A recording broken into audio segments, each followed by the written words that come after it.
Hello, I'm Lindsay. I'm the 13th witch, and I'm coming at you from the floor because of this little critter who loves my desk chair.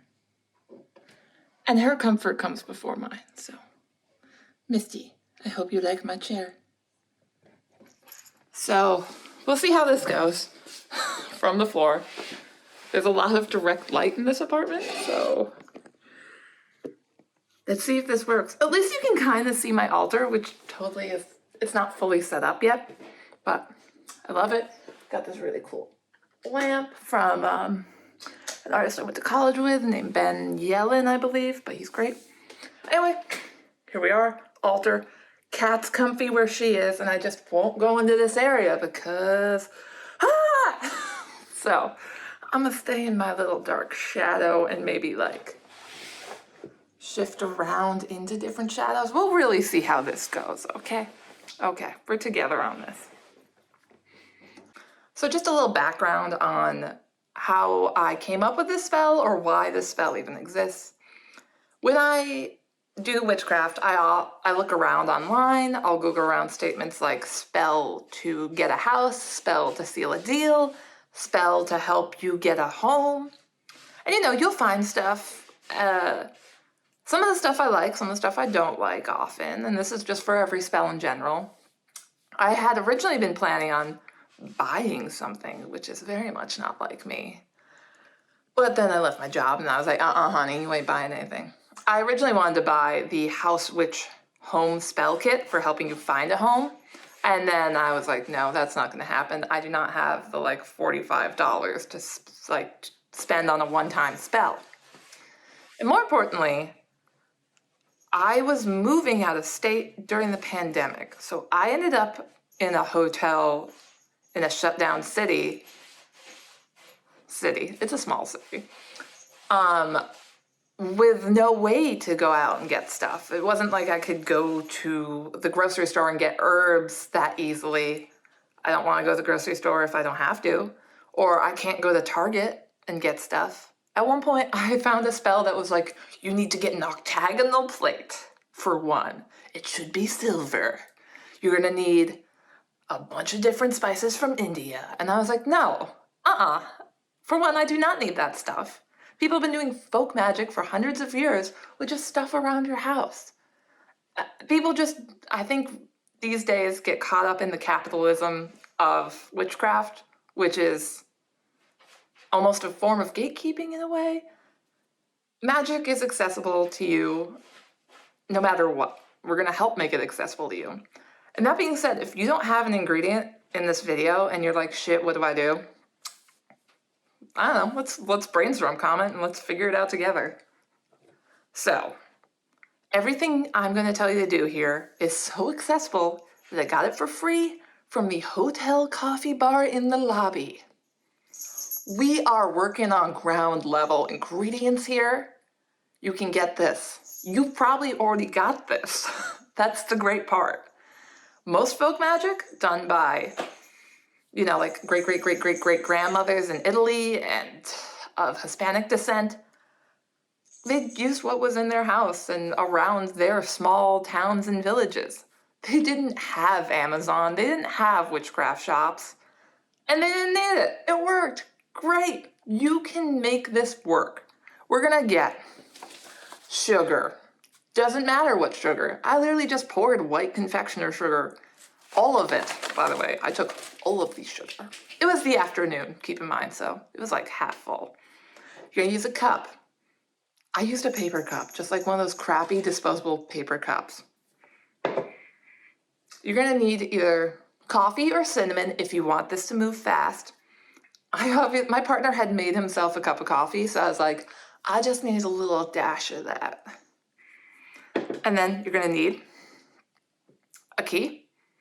Doesn't matter what the key is for, but I will say do not use a key that you're about to need, because this is gonna have to sit for a little bit. Then just use a piece of paper, pen. That's all you need. This is down and dirty. This is simple. This is quintessential folk magic. This is poor girl magic. You got this. Go to the kitchen. Go to the coffee bar. If you don't have something, improvise with something else. We're gonna make this work. You get in this house today. I'm sassy today. I'm very sassy today, if you can't tell. It's also like my 5th take of this. And my feet are numb. We'll see if I even use this. Let's do this thing. What are you gonna do? You're gonna take your cup. You're gonna fill it with sugar. A lot of sugar, because you're gonna need to cover some stuff. All right, great. Shake that up, flatten it a little bit. You can go to your little space where you're gonna do this. Great, cool. Cast a circle if you do cast in the circle. That's me casting my fake circle. If you're gonna do this with a partner, I would grab that partner. My boyfriend does spell work with me quite often, if he needs to. So he did this with me, especially because obviously we were gonna live in the apartment together. So I feel like it's beneficiary, but if they don't want to, don't make them. That probably will make things go badly. So what you're gonna do now is you're gonna ground yourself. This is me grounding myself. Because obviously I'm not really doing this spell with you right now. I already live here. It worked. Woo, spoiler. So, what you're gonna do is you're grounded. Great. Take a piece of paper. I'm gonna rip a little bit off because you're gonna have to bury this in the sugar, so it's gotta be kind of small. Take a little pen or a pencil. For pen, it feels more declarative. Pencil, you can erase it. Feels a little wishy-washy. I want to be declarative. And so is your statement. When you're doing magical writing, don't phrase things that sound wishy-washy or vague. You're gonna want to be like super precise and like very on point. Just like the monkey claw story, if you phrase things even slightly off, they will go slightly off. So we're gonna be super declarative.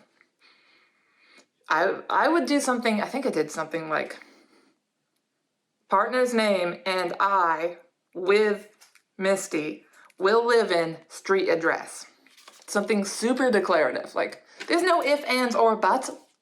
That is where we are living. Great. Fold it up. Give it a little fold, a little crease. Take our cup of sugar. You're going to bury it in the bottom.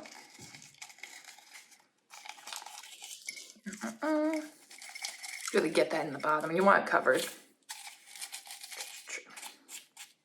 Also, why you wanted a lot of sugar for this, because you're basically like digging in a tiny sandbox.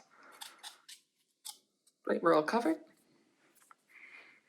Cup. Take your key. Hello, key. You're going to insert it like you're opening a door.